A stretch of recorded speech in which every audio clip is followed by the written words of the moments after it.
Okay, I want to thank Barbara and Carol for putting together this program tonight.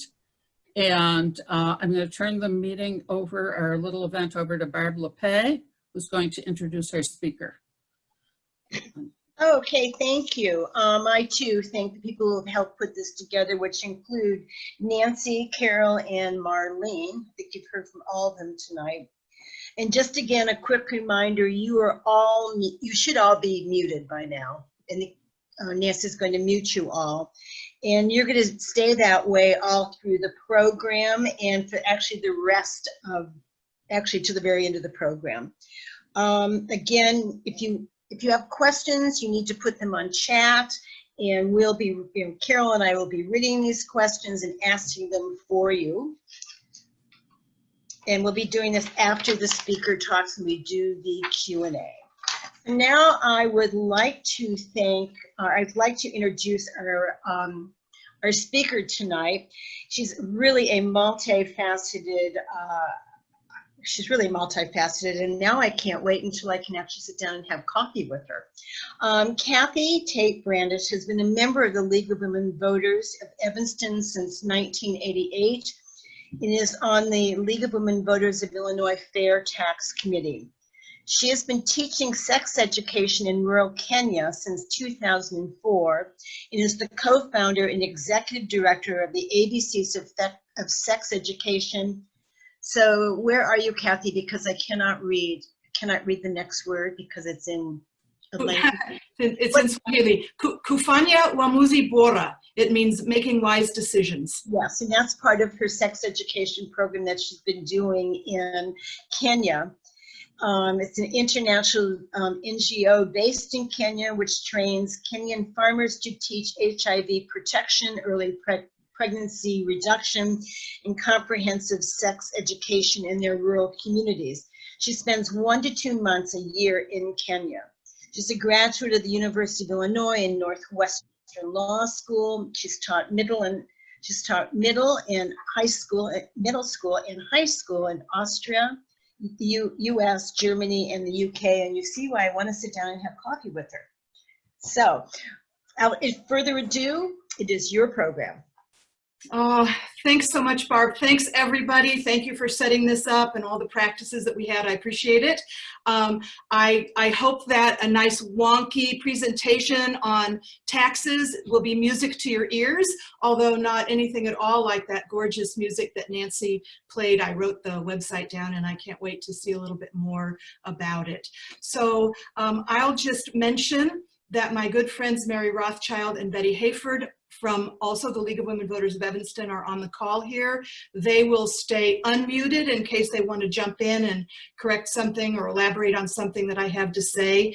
And as Barb and Nancy told you, please dump your questions into the chat. Don't hold on to them. So if you're thinking to yourself, as some of you are, what about pensions? What about millionaires leaving the state?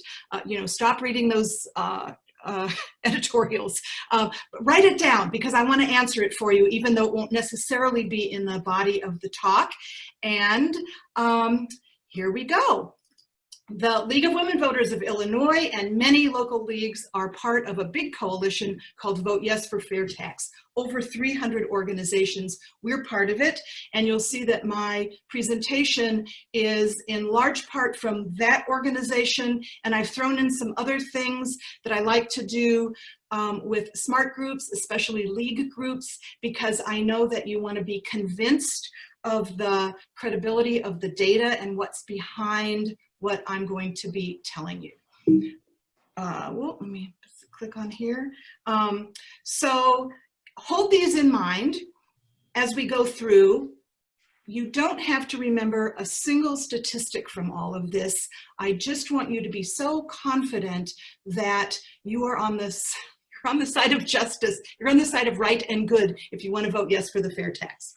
We don't have enough revenue. When people say we have a spending problem, not a revenue problem, it's not true. I'll show you. The flat tax that we have now doesn't collect enough money, but also it's really unfair, and it actually increases income and racial inequality, which I'll show you. Whoops. We need more money, but it has to be collected fairly. And as League of Women Voters members and prospective members, you know that we're all about fairness and not overly burdening poor and middle income people, and also getting the money where it's really needed. We're really about fairness, which means that we can't be jacking up sales taxes and property taxes the way we have been. We need to look for a fair way to do it. That's the graduated rate tax. Millionaires won't leave the state, they just won't. A graduated tax isn't going to tank the economy. You'd think some of these editorials with like hair on fire, oh my gosh. No, right now we're the outliers, and it's so unlikely, which I will show you, that once we have this graduated tax that the legislators are going to suddenly raise them. There is an elephant in the room. It's not cute like this one. It's the pension. I will be so happy to answer questions about it later, but it really is it's like a hostage. It's like hostage taking. Well, we won't vote yes for the fair tax until you fix the pension. And I'll show you some stuff about that if you want to ask questions about it later. And it's not this kind of an elephant. It's not a Democrat versus Republican problem, the pension problem. In fact, it's called the Edgar ramp. It's not called the Pritzker ramp. It goes all the way back to when Edgar was governor. And both parties, both when we had governors of both parties and legislatures of both parties, have been messing with putting money or not into the pension system. So it's not a partisan issue. All right, so let's go. Our current system is unfair, and it's fundamentally unfair because it doesn't ask people who can pay more to pay more. It's not based on the ability to pay as it is in most states and with the federal government. And what you're going to see is that because of that, lower and middle income people actually pay a higher percentage of their income to their state and locality than wealthier people do in Illinois. And the reason for that is that, well, we have the 8th most regressive taxing state in the nation, and that is a reason that's a big contributor to this extreme unfairness, which I think is quite counterintuitive. People don't really realize that this is how it works. But I want you to look at this graph. It's showing you exactly the same thing that I said in the last couple of slides. So take a look at the far left side of this slide first. The lowest 20% of income earners in Illinois, so a fifth of people in Illinois earn $22,000 a year or less. They pay over 14% of that after deduction, after credit of their taxable income in state and local taxes in Illinois. It's shocking. And the wealthiest 1% pay just over 7%. The reason for that, and this is combined taxes. So obviously we have a flat not necessarily obviously, but I will tell you, we have a flat 4.95% state income tax. Everybody pays that. But by the time you add in sales taxes, which are regressive, property taxes, which are regressive, excise taxes, I don't even know what those are, but this is a combination of all of the taxes that we pay to state, local, and in some cases county government in Illinois. And the less money you make, the more of a literal burden, well, is that a literal burden? The more of a real tax burden that you pay in the state of Illinois, because we can't fix it, we can't jiggle it around using our income tax. Only an income tax could be progressive, and ours isn't progressive, it's flat. I want to show you something else, because I said it exacerbates income inequality and hence also racial inequality. Just have a look at this. We'll only just look at the far left side. So gray is before we've paid our state and local taxes. So this is people's income. So the top 1% of income earners, we're at the very far left gray bar here, the top 1% of income earners earn 137 times more than the whole bottom 20% of income earners. They earn 137 times more before taxes. After taxes, they earn 149 times more. So not only is it simply unfair, but it actually is an exacerbation of the income inequality that we have in our state. And because on average, Black and brown people in our state and in the United States earn less and are more likely to be in those lower quintiles than white people, it also is exacerbating racial economic inequality in our state. So what we'll be asking, and I'll show you the numbers later, is that the top 3% of income earners in the state of Illinois will be paying more in income tax than they do right now. That's separate from the amendment, which will just allow us to have a graduated tax. And I'll show you the tax rates in a little bit. But just to show you the issue that we have and why a flat tax can never garner us the kind of money that we need, the revenue that we need in our state. The top income earners in the state and in the country in the last 30, or is that almost 40 years, the top 1% have gotten 108% of the change in income. The bottom 90% are 8% down. So the wealthiest people in our state, like in the country, this actually tracks very much with US statistics, are so far ahead than that same 10% was back in 1979. But have a look at this. This is top 10%, bottom 90%. Have a look at the graph on the left here. This is the top 1%. So not just the top 10%, the top 1%. So remember, the top 10% has gotten 108% of the income growth. The top 1% has seen a 254% increase in their income since 1979. The bottom 99% has seen a 20% income growth, but as we saw in the previous slide, if it wasn't the 99%, if we weren't talking about that top 2 and 3 and 4% also, the bottom 90% is in the negative. They've gone backwards. And so what we're suggesting is that it is not only fair to be taxing these people at a higher rate, and by the way, 3% higher, I'll show you, and look at this, 254% income growth. So, in part because we can't ask more money from people who can pay more, we're not funding our communities properly through our state revenue. And a main reason for for state spending is to fund public education. So in Illinois, traditionally, only about 1/4 of the spending on K-12 education has come from the state government. Nationwide, I'm going to show you another graph. I hope you like graphs, but also I've got some prose in there if you'd rather listen. Most states fund at a significantly higher rate than the state of Illinois does, but because we don't, that's why communities have been jacking up their property taxes. And there really is a relationship between the state cutting back funding on schools and communities raising their income taxes. So I want to show you in a graph what I just said. Blue is the US average of what states do, the US average of what communities do. Red is what we do right here in the state of Illinois. So look at the 2 bars on the left. Blue is the US average. In the US, on average, communities contribute about 45% of the cost of K-12 education.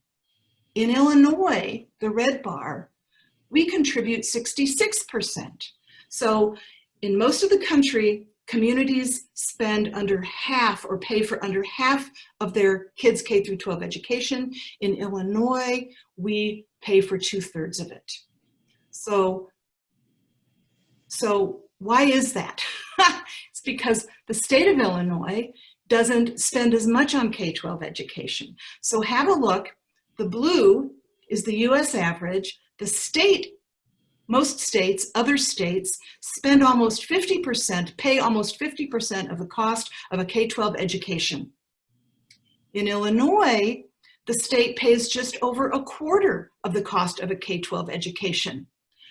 But back in 1978, when a lot of our numbers started, Illinois was more like the blue. So we've been cutting back on our spending on education by the state, and hence up on the spending by our communities on K-12 education.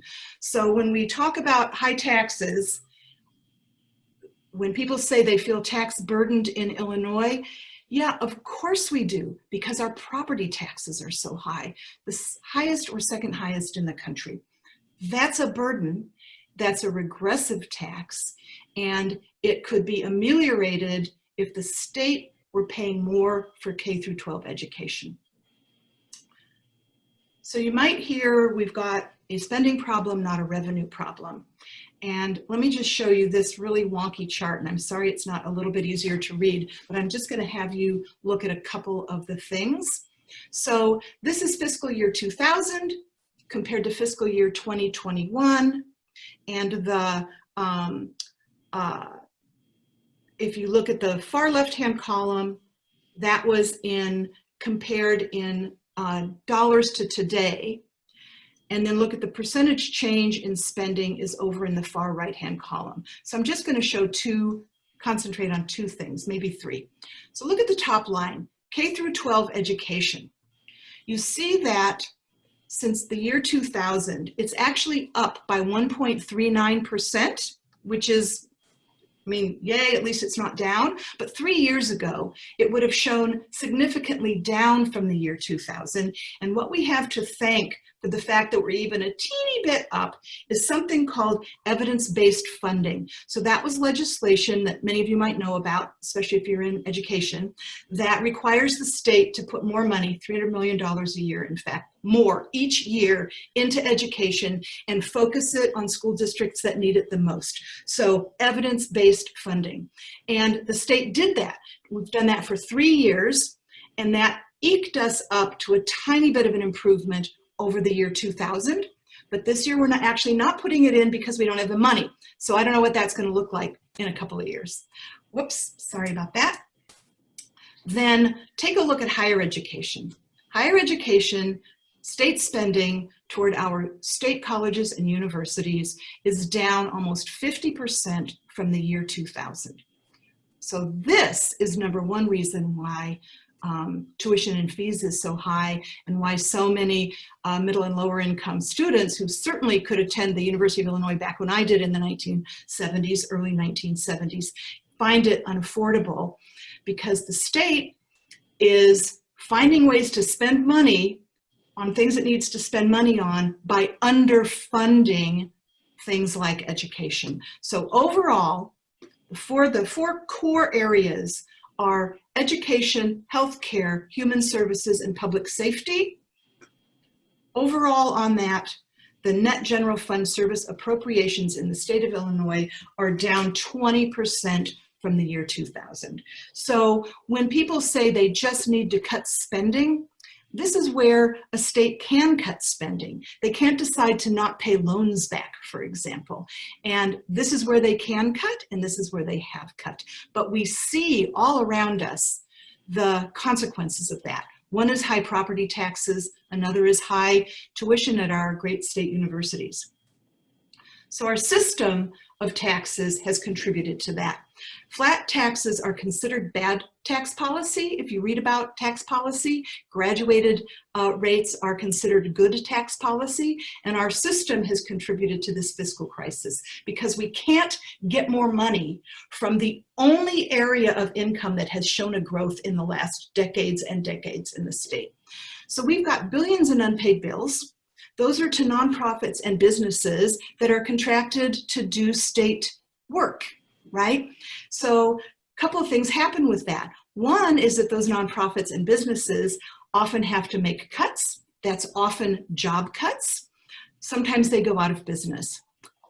But the state also is required by law, that's something that they have to pay. They can cut K through 12 education, but they can't decide that they're not going to pay back these bills. And because our credit rating is the worst in the country. I don't know if you knew that, 50th. It also costs us more money to borrow money. And so we have unpaid bills, we have to borrow money to pay some of those bills, and it just cycles us further and further down. And because of the fact that we cannot go after the only area that there's income growth in the state, we have what's called a structural deficit. It means it's inherent within our taxing system, the multiple taxes that we have, that we cannot raise enough money each year. Whoops, I think you're seeing it this way. We cannot raise enough money each year to keep up with the growth in expenses for our state government.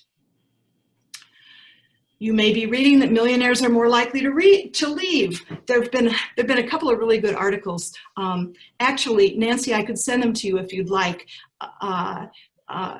I think you might be getting an email with some other information that talk about how that particular story smells pretty bad.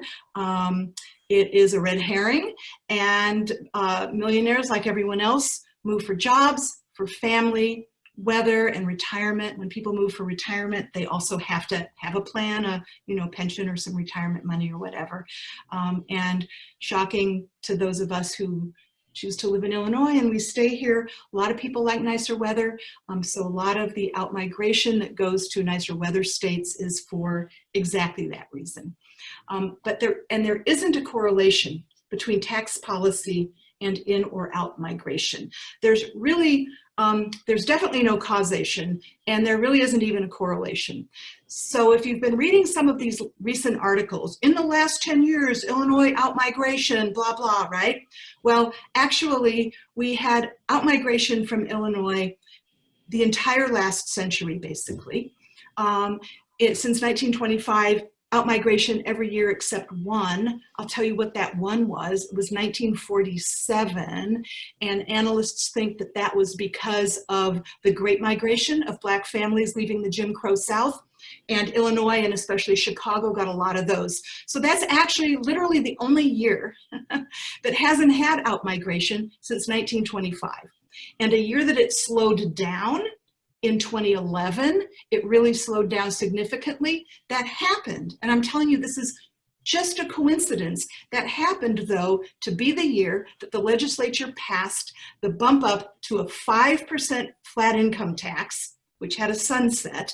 But in 2011, when our state income tax was actually raised, was the year that the out-migration slowed down the most. So there's just not a correlation between leaving the state, not for millionaires or anybody else, and tax policy. It's for a lot of other reasons. And just as a fun tip that I hadn't known until I dug into this a little bit more, when we're talking about percentage of population, a greater percentage of the populations of Indiana and Wisconsin moved into Illinois since the temporary tax increase in 2011 than the percentage of Illinoisans who moved into either of those other two states.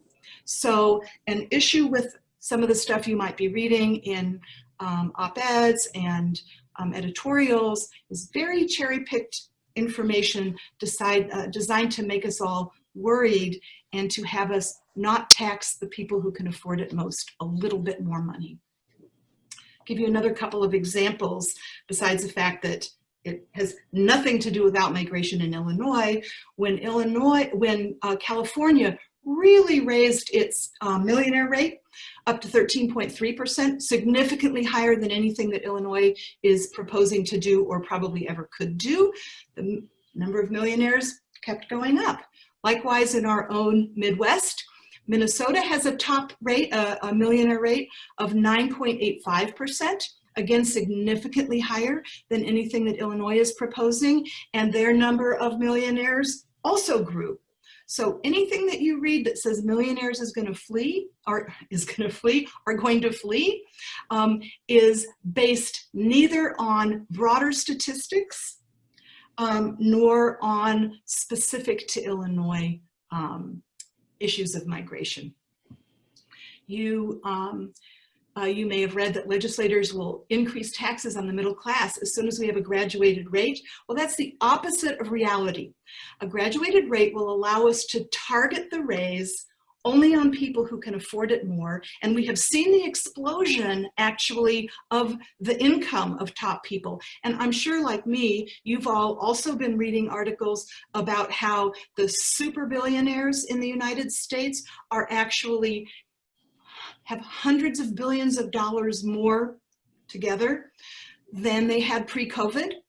So while some people are living in their cars and can't feed their kids because of COVID, the wealthier people are, the better they actually are doing during this. So it's from the wealthy people who are doing so well, who can shoulder the burden better, that we need to get the extra money. But with the flat tax, every time we raise it, and make no mistake, legislators can raise taxes. They can actually do it whenever they want to. They just don't want to because they don't want to get voted out of office. But they can do it, and they do it right now. And every time a flat tax is raised, that is raising it a percentage point or 1.75. That was the raise in 2011 on the middle class and also on lower income people, the same as on wealthier people. And so, to add to that point, in the rest of the US, among states, which is the majority, that have graduated rate income tax structures, the big thing here is 80% since 2003, so basically in the last 20 years, states with a graduated rate income tax, that's what GRIT stands for, mostly didn't change it at all. 13% of those states gave a tax cut on the middle class, 5% had a tax increase on the middle class, and a couple percent had a tax increase only on the wealthy. So looking at this, you can see that just the statistical expectation is that it's twice as likely that a state with a graduated rate income tax will have a tax cut than that it will have a tax increase. And you also saw that in our area, for example, Minnesota, there are other states that have a significantly higher taxes than we do, graduated rate taxes than we do. So what does it mean, this fair tax? So a fair tax, well, first of all, if you see in the state of Illinois, there are different terminology for fair tax in other places, but in the state of Illinois, if you're reading about the fair tax, if you're reading about a graduated rate tax, if you're reading about a progressive tax, those are all saying the same thing. And it means that lower income earners will pay a lower tax rate and higher income earners will pay a higher tax rate, which is fundamentally fair. Most states have a fair tax. The majority of states have a graduated tax, including the majority of our neighboring states. The federal government has a graduated tax. There are only 4 states that mandate a flat tax in their constitution. That's why Mary and Betty and I and so many other people are spending so much time on this. It's because it's in our constitution that we can only have a flat state income tax. So we need a constitutional amendment, which is going to be on our ballot, which we'll talk about. So what that means is that our state and 3 others, if the legislature decides it wants to have a graduated rate or to raise taxes on the wealthier, we cannot do it. There are actually 9 states that have a graduated, that have a flat tax. Only 9 have a flat tax, but 5 of them could move nimbly to a graduated rate tax if they wanted to. We cannot until we get this constitutional amendment passed. So what's it going to mean? Well, it's going to be more fairness for the middle class and lower income earners. I'm going to show you the numbers in just a second, but 97% of us won't see a tax increase, and most of that 97% is going to have a teeny tiny decrease in their taxes, and only those making $250,000 a year will pay more. How do we know that? This structure has already been passed. So if the fair tax passes on November 3rd, on January 1, this is the rate structure that will go into effect. It's already been passed by the legislature. Let me just show you that red line underscored under 4.95%, that's what we all pay now on all of our income.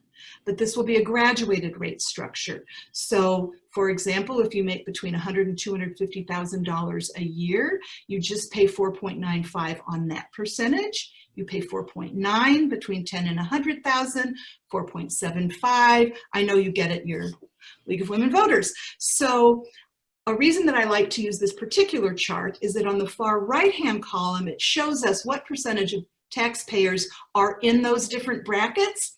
So if you add up the three that fall under $250,000 a year, that actually gets us 97.2% of income earners. So we'll see their rates stay the same or actually be lower, since that's since those are marginal rates. Now, what happens when it gets higher? Well, for one thing, whether you're a single filer or a joint filer, you see that changes up a little bit there in the middle. Single filers between 250 and 350, joint filers between 250 and 500,000. They'll pay 7.75% on that. That is 1.9%. That's about 2% of the income earners in Illinois will pay that. Then between 350 and 750 for single filers, 500 to $1 million for joint filers. That's 0.6% of income earners in Illinois will pay that next up marginal rate. And then here's where it's a little different. It was unexpected to me when they came out with this rate, but this is called a millionaire tax. If you're a single filer and you make $750,001 a year or more, after deductions, after tax credits, or if you are joint filers and you make $1,001 a year or more of taxable income, so that's the top 0.3% in the state of Illinois, you'll pay 7.99% on your entire income. So up in that top millionaire bracket, you don't have a marginal rate anymore. You'll pay 7.99%, which is still lower than Minnesota, for example, and is on really people who, as we've seen, have benefited greatly by the economy, by the stock market, and have seen just exponential growth in their income over the last 30 or 40 years. So it not only cuts it for 70%, and only the top 3% see an increase. It was calculated by several very credible sources to raise about $3.6 billion annually, more than what we raise now with the flat income tax, but that was in pre-COVID dollars. So right now it's anybody's bet. I'm seeing numbers that say around $3 billion more a year, but you know, the smart people who come up with all this stuff, that's not me. They send me their slides. They base their predictions on assumptions, and of course assumptions are out the window. But our top rate of 7.99% compared to Minnesota's millionaire tax, which is 9.85%, and starts at $163,000 a year, $164,000 a year, not at $1 million. Iowa, 8.53%, higher than ours, which starts at $72,000 a year. Wisconsin has something much more in line with ours. It starts at $258,000 a year, whereas our 7.99 starts at $1 million. So you see that we're that not only are we not being overly burdensome to people who've done extremely well in the economy, but we also aren't nuts. We're very much in line with states that are also in the Midwest. So that's going to help us address our budget crisis. It will help with the structural deficit because it will actually get us money from the part of our economy that's growing the most, which are the top income earners. It will generate about $3 billion a year, which can go toward addressing our state deficit. And let me just talk specifically about a few cuts. You know, we had that wonky chart, but think about it. There have been cuts with mental health treatment facilities, domestic violence shelters, drug rehab organizations, and we read about that all the time in the paper. Healthcare providers really struggle, especially in poorer areas, to serve their low-income patients. About 40,000 children are calculated in the state of Illinois to not receive childcare. I think of that as parents who couldn't get childcare for their kids, which they need for their jobs. Over 7,500 higher education jobs were lost. We saw those drastic cuts, and these are job cuts. These are largely job cuts. So when you cut jobs, now those people aren't paying taxes that they were paying before. They need to collect unemployment for a while, but they also need to avail themselves of the very state services that we are cutting because of our revenue problem. So how are we going to pass this? I hope I'm not going too fast, but I'm aware that we need to get to the questions. So tell people about it. And I hope that you feel confident that this is based on data. You know the League of Women Voters, right? It's based on data from credible sources. Tell people about it and be proud. If you are on social media, Facebook or Twitter, or maybe TikTok, I don't know. I think on TikTok you have to dance or something. Maybe you can get a rap to this, I don't know. But you can go to Vote Yes for Fair Tax. You see that at the bottom, that's the coalition we're a part of. Go like their Facebook page and share some of their things. They're very good. You could write a letter to the editor if you're interested in that. Let Nancy know, and if you want help, I'll be happy to help you. If you belong to other organizations that you think would be open to something like this, sign us up. Or if you let Nancy know, she can also, there are other resources, there are other people and groups that are doing this talk, not just us. This is the wording on the ballot. It's not going to say fair tax, but it is the only tax amendment on the ballot. We think it's going to be at the top of the ballot this time, and it says exactly what we said it was going to say. The state will have the authority to impose higher income rates on higher income levels. How the federal government and most states do it. It's just going to take out the part that it says it has to be a flat tax, but it doesn't change the tax rates. That has already been done by legislation. So just remember, we don't have enough revenue and we don't have a spending problem. We have a too few dollars problem. The tax that we have now is unfair, and it really actually exacerbates income and racial inequality because of the nature of our tax mix. We do need more money, but we have to do it fairly. Millionaires won't leave the state. They won't. A few might. That's the difference between an anecdote and a statistic. And even if they say they left for taxes, maybe they're telling the truth. But if they end up in what used to be their summer home in Florida or Arizona, we would have to question that. We're not going to, this is not the train to crazy town here. We're outliers now. This is in no way going to tank the economy. It's very unlikely, as we saw from what other states do and talking about just legislators in Illinois, that they're going to raise them on the middle class when they can. In fact, they have to raise them on the middle class every time they raise a flat tax up to a higher number. There is talk that if this doesn't pass, our flat tax may be raised from 4.95 to 5.95 because we have to get the revenue somewhere. We have the worst credit rating in the country, and if we don't get things fixed, there are threats that we might be rated as junk. Then we maybe wouldn't be. I don't know what happens. I don't know what happens then. So why is the League so interested in this? For 50 years, since this became part of our state constitution, we have been against the flat tax. And this is literally the first time that it has made it to the ballot so that we have an opportunity to amend the Constitution. And this may be it. This may be our shot.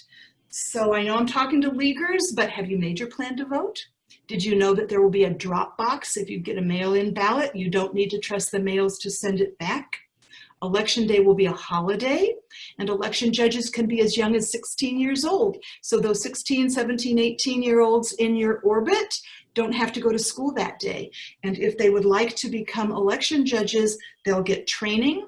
they'll get money, and they will get an inside look at civics like no other in Illinois. So thank you so much. I hope other people's butts aren't asleep. I have to confess here I go, I'm doing a little clenching here.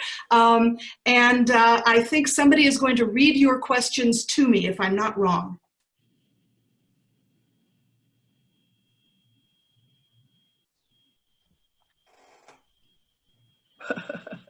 Mute. Okay, hi. I'm going to ask the first question, Kathy. Okay.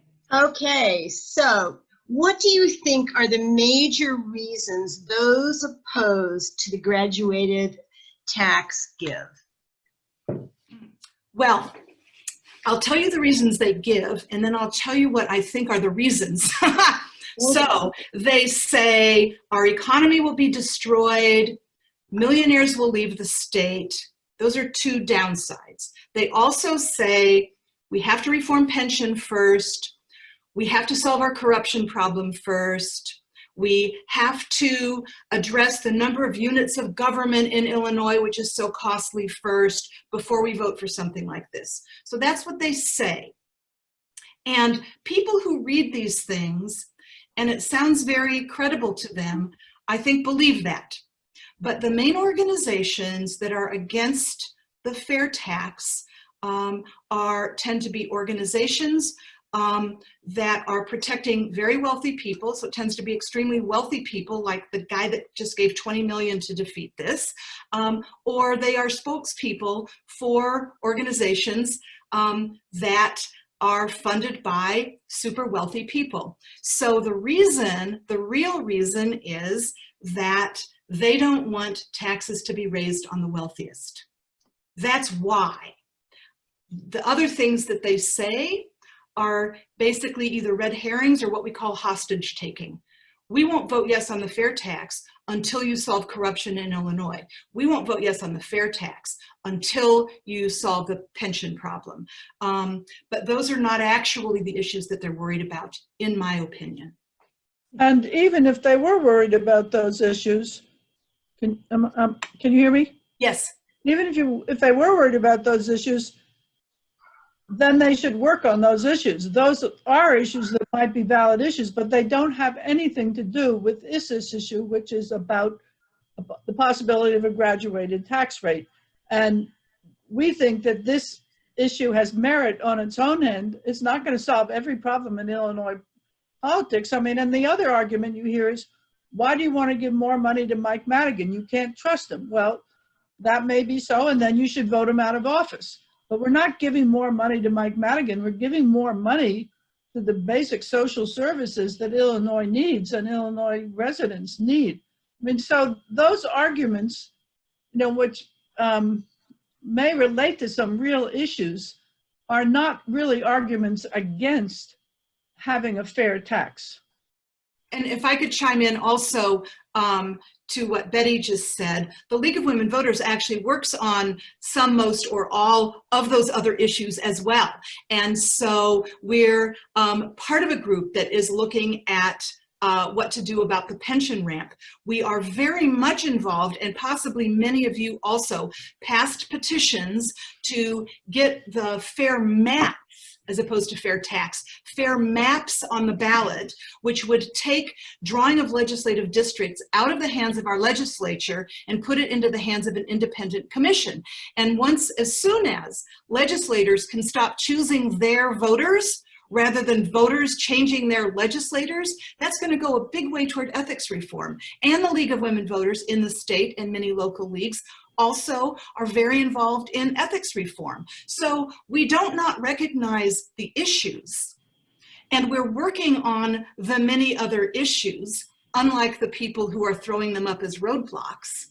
But we say this is the time, and having good tax policy rather than bad tax policy it's certainly once in a half a century opportunity. So we think we have to seize it.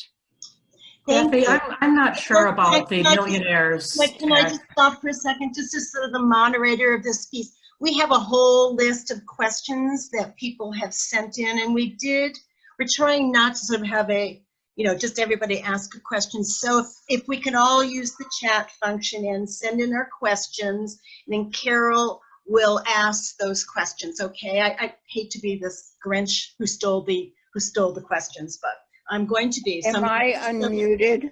Yep, you're unmuted. I'm going to go mute myself. Bye. It's your turn, Carol. Here we go. One of the questions we have is, given that Illinois is portrayed as the worst or near the worst in its tax policies, what states with similar problems have made progress and similar inadequacies in tax policies recently? Are they potential models for political success in Illinois? I love that question, whoever asked that, thank you. Minnesota. So in Minnesota, I think it was 2006, they were 6.2 billion in the hole. Now we are even more in the hole than that, 6.2 billion in the hole. They had gained something like 7,000 jobs or 14,000 jobs in the last 7 years total, or something like that. They were a complete mess. So they get a new governor. He raises their top marginal rate to 9.85%, as you saw, and did some other things, right? And they now have a surplus. They are the fastest growing economy in the Midwest, and they have grown many hundreds of thousands of jobs. And so I'd be shocked if they weren't used as a model for the tax rates that we have right now. And when they didn't raise taxes just to build up their surplus. They raised taxes so they could invest in state services. And as you said, you said the reverse. If the state supports more mental health services, that will create jobs and that will stimulate the economy. So the state has an opportunity to invest in the overall economy if it has these revenues beyond the bare minimum that it's had for the past, since 2000, those figures you gave. Mm-hmm. And the underfunding, for example, putting IOUs into the pension funds instead of paying it, goes back to the 70s and was codified in the early 80s. So our problems go way, way back. And I'll just say, and of course this is an anecdote and not a statistic, but one of my daughters lives in Minnesota, and she said that because they have a budget surplus, it's one of the things that gets written about in the newspapers and things, they feel that they've been able to be nimble in adapting to some COVID issues that they have. They actually have money to spend on an emergency. Barb, do you have another question?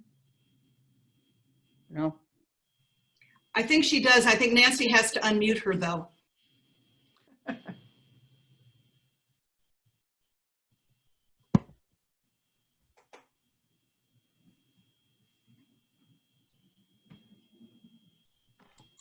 Can you hear me? We can hear you, Carol, and we'll be able to hear Barb if Nancy gives her permission to unmute herself.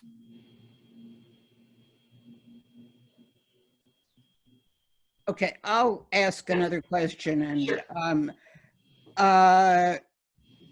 Wait a minute. Why do you have confidence in those who will have control over the increased funds for a fair tax? So legislators, that's a great question. It's one of the things that we see often. In fact, I was listening to a person opposing this, and she called it the Pritzker-Madigan tax, right? Now, remember, the League's been in favor of this through Republican and Democratic legislatures and governors. Has nothing to do with partisan politics. It really just doesn't. But there is a lot of mistrust. I have also read that Illinois ranks 50th in trust in our government, so I get that. But there are buckets. There are things that legislatures have to spend money on, and they do spend money on. And those are, and in the discretionary spending, are the core services that we talked about, right? education, healthcare, public safety, and what's the other one? Human services. And that's where 96% of the discretionary money goes. So we vote, we're a republic, we vote for legislators who take care of this stuff for us. That's their job. If we don't trust them to do their job, I'm not sure what else we could do, but we vote them in and they do their job.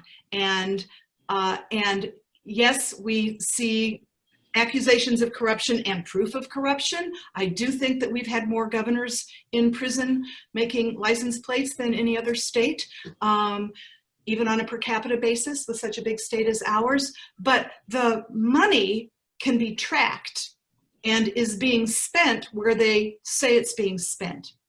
And we know that. We know how that works. So that's what government does. And we have the Illinois legislature. That's who we have.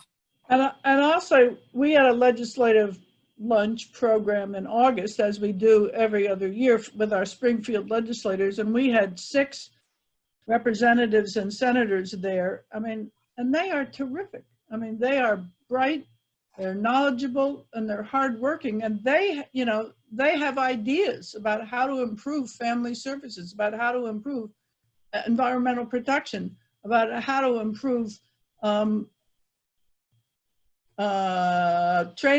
job training programs. I mean, so, I mean, that's where the money will go. I mean, and as Kathy says, it's not that we can say there's never going to be any corruption, there's never going to be any waste, and that there isn't any waste now.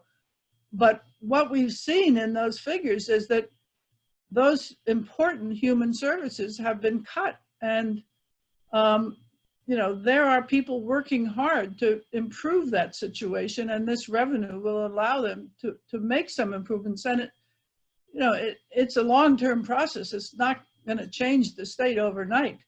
But you're not going to be able to make any progress if you don't have additional revenue.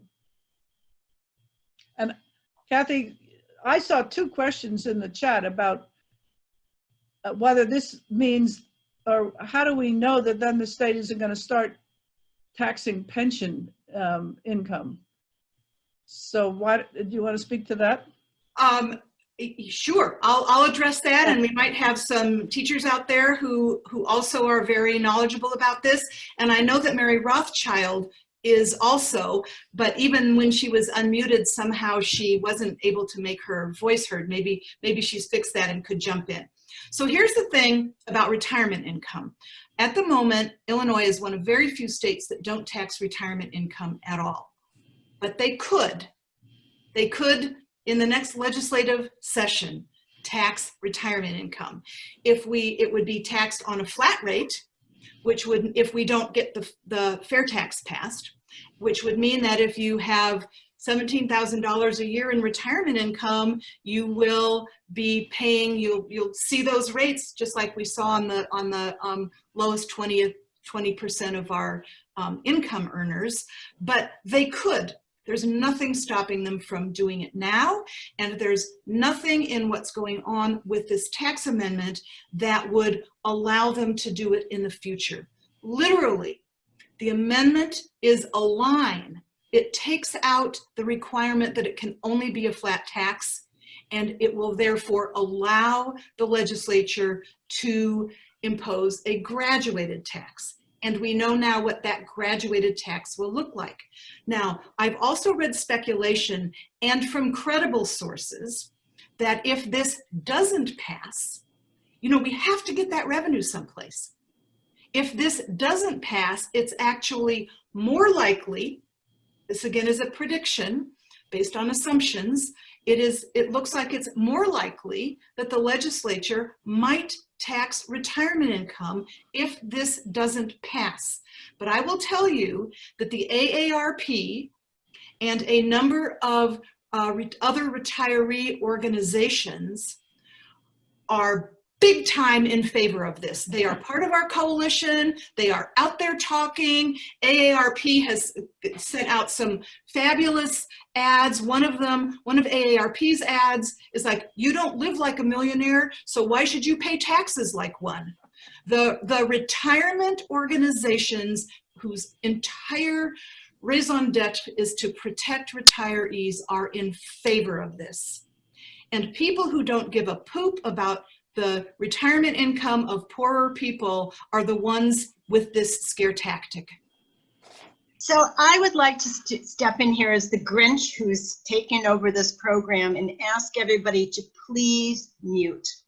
So we're going to go through this in sort of an orderly league fashion, and Carol is going to be asking the questions. So if you haven't muted, could you please mute, and we'll just let Carol take over the questions one by one, okay?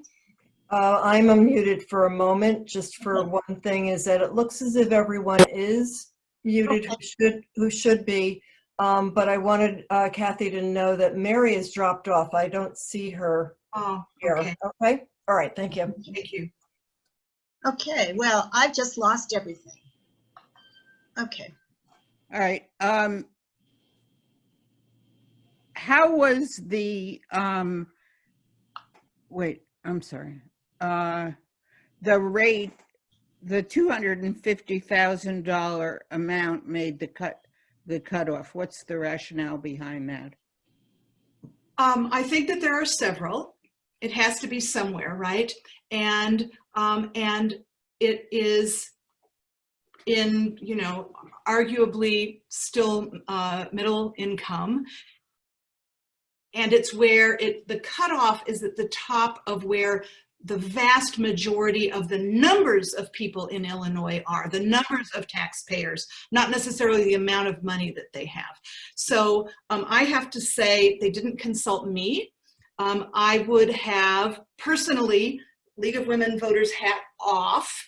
I would personally have lowered taxes more for really lower income people, because they spend every penny they get and they spend it locally, and that's the real economic engine, right? They get a little bit more money, they're going to replace their bald tires or whatever in their local community, and I would have raised the top rate a little bit more.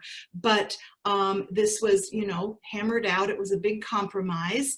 And so rather than raising the top rates higher, for example, like Minnesota or like California, that was kept a little bit lower by only going up to 250,000, where people aren't going to pay more. That's the most I know about it. Nobody has ever invited me into the room where it happens, unless you count when I was on the league board.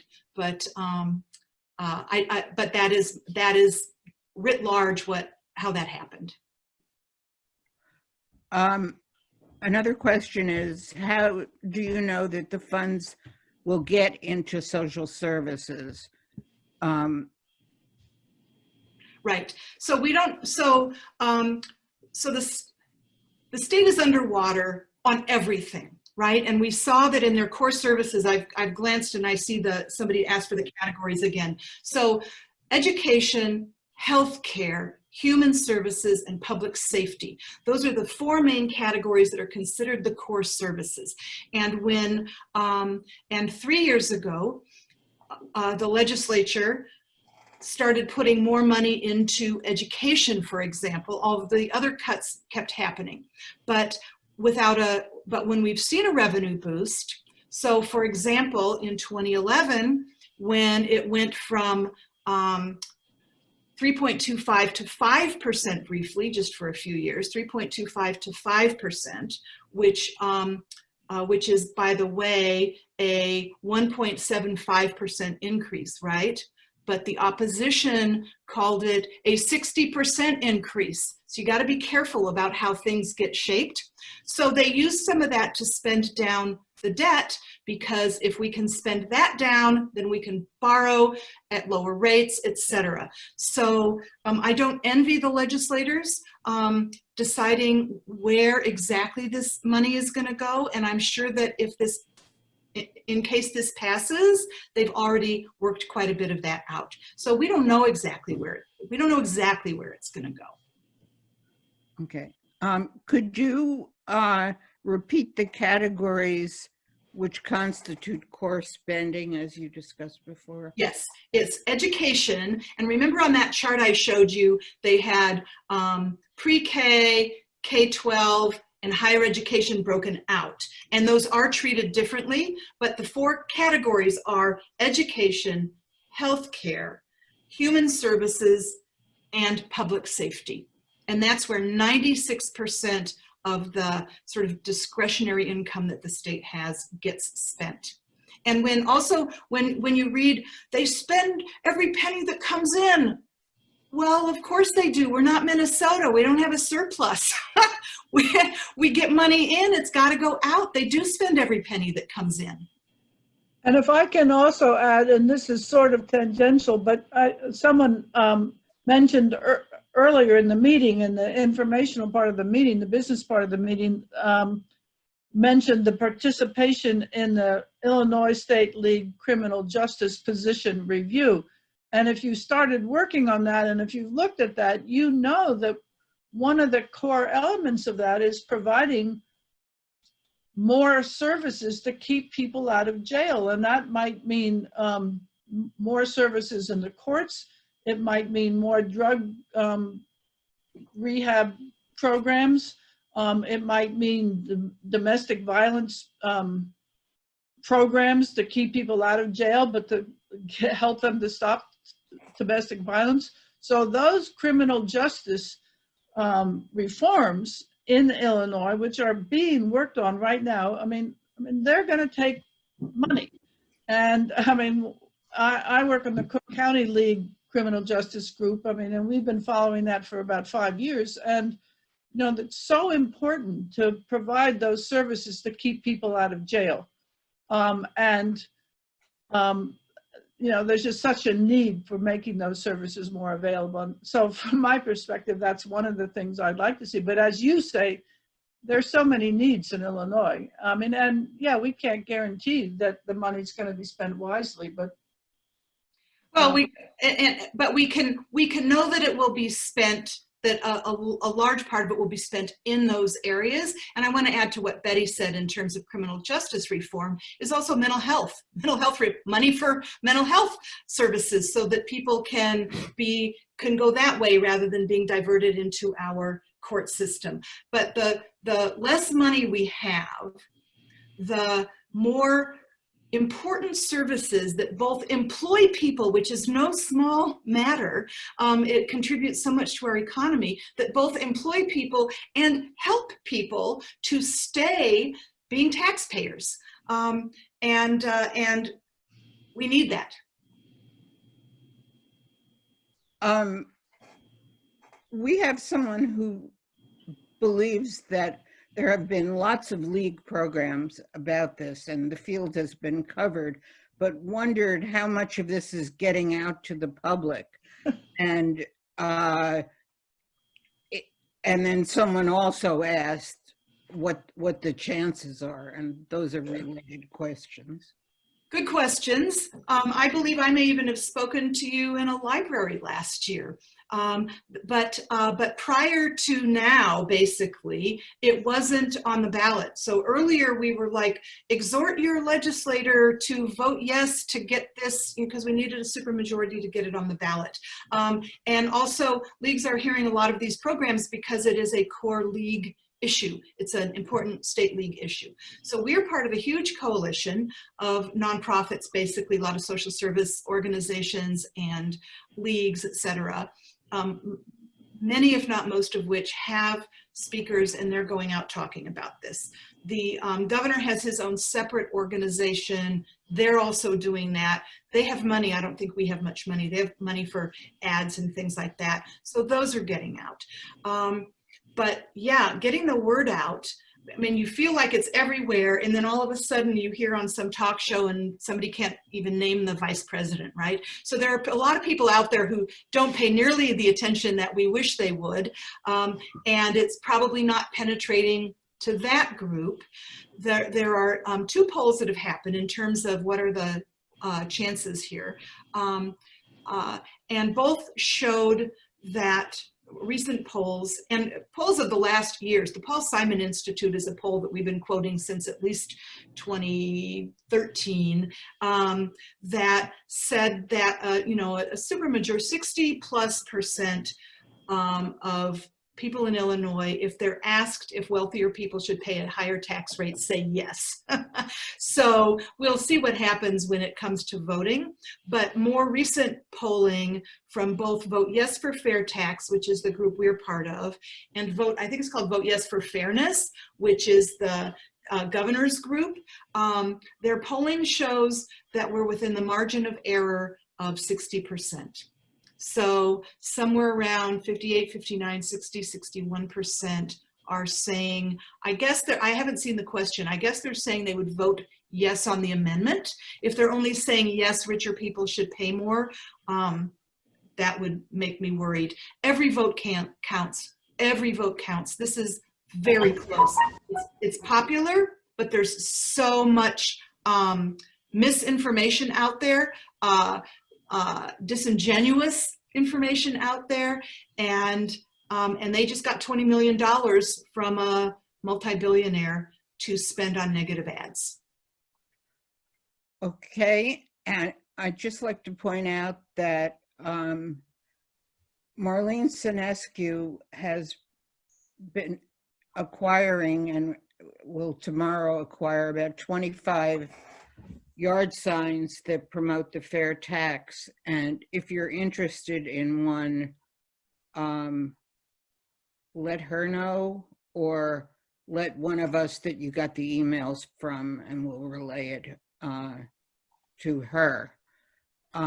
That's what I have. Barb, do you have anything? Well, I had one final question. So could you just reiterate again what will happen if the tax doesn't pass?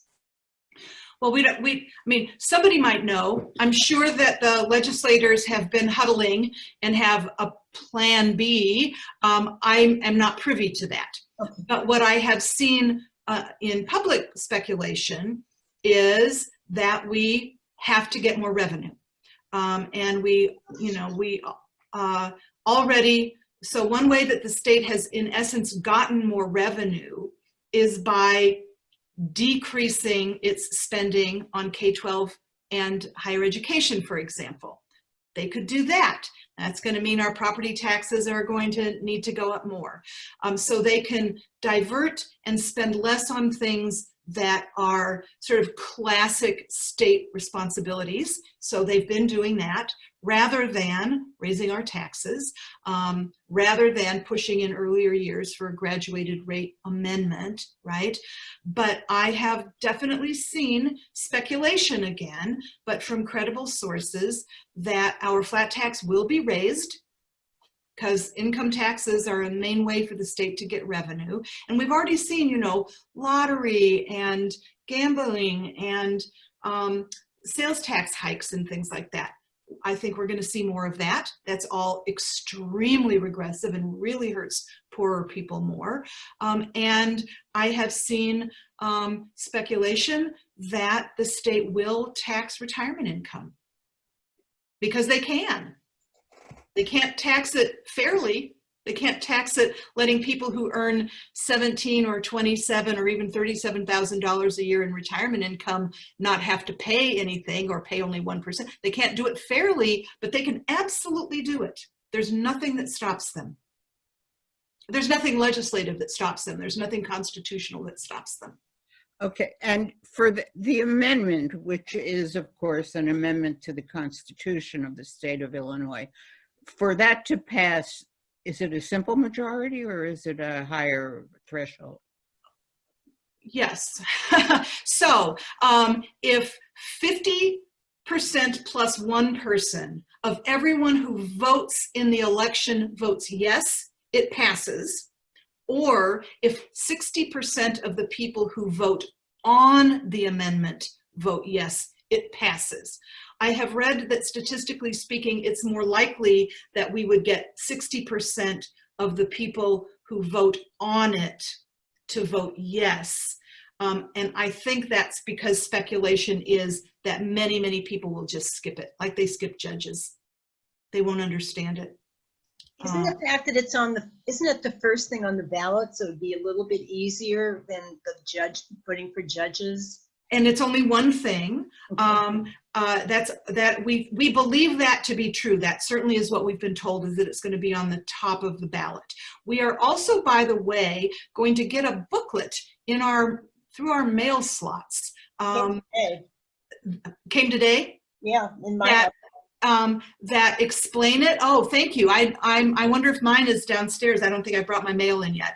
And the thing about the pros and cons, so I have read online what it was probably going to say, and it seems as though each side was allowed to simply write their best arguments, and they go uncombated.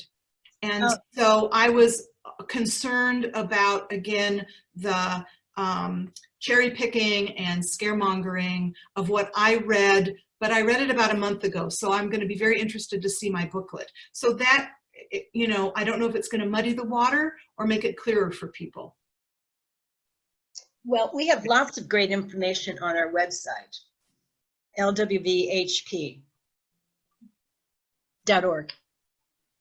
So lots of some of Kathy's charts are up there. There's pros and there's no pros. There's only pros.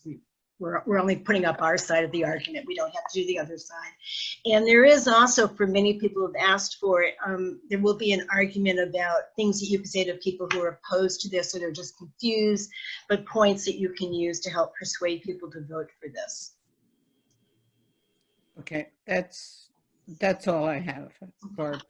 Are there any more? Lori, you had a question really early. Lori Hansen, really early. Did you ever get it out? Did you ever hear it? Did you ever get to say it? Well, thanks, Kathy.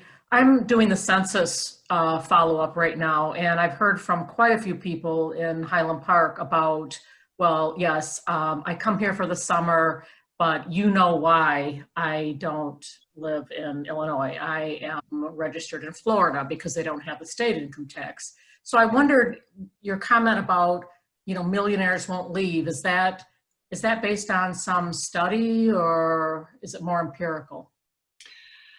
It really comes from studies, and it comes from studies in other states that have raised their income taxes, like California and Minnesota, also New Jersey. I can give you a little bit from New Jersey. When they raised their taxes, there were, and they, you know, this information comes from IRS data, right? Like where tax returns get filed, and then they use that. The Center for Tax and Budget Accountability uses that. ITEP uses that information. So some millionaires packed up their bags and left. They said it was because of taxes, and it seems like it was because of taxes. And New Jersey still came out several $1 billion ahead of the game. So people who can move and want to move and don't want to pay their fair share, I certainly wouldn't be proud to say, you know, that I, you know, make sure that I spend half plus 1 day of my time in a, you know, so that I don't have to pay taxes in Illinois for school kids and roads and things like that. That wouldn't make me proud. I wouldn't say it out loud to somebody personally. But what ends up happening is, in the other states that have done this, the growth of millionaires in the state continues and the revenue increase continues. Okay, thank you. Mm-hmm. One more question. Can you repeat the percentage of tax paid by the lowest group versus the richest? Sure, and I also think that it is on, I think it's on your, it's in an email that I sent. So are you seeing that slide? Yes. So the lowest 20% pay a combined total of taxes, not just the flat tax, obviously, because that's only 4.95%. But when you add in the percentage that they pay of their landlord's property tax and all the sales taxes that they pay, etc., they pay over 14% of their income, and it is adjusted income.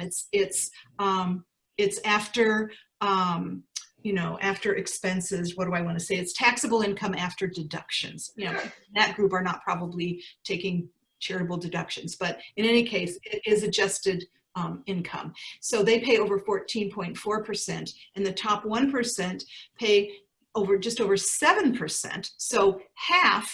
And in fact, although this is a minuscule number of people, as we saw in those percentages, the wealthier people are, the lower the percentage of their income they're actually paying in state and local taxes in Illinois. And in fact, with the flat tax, so those people in the top 1% are only being asked to pay 3% more of their income to state income. So they'll still be paying a smaller percentage of their,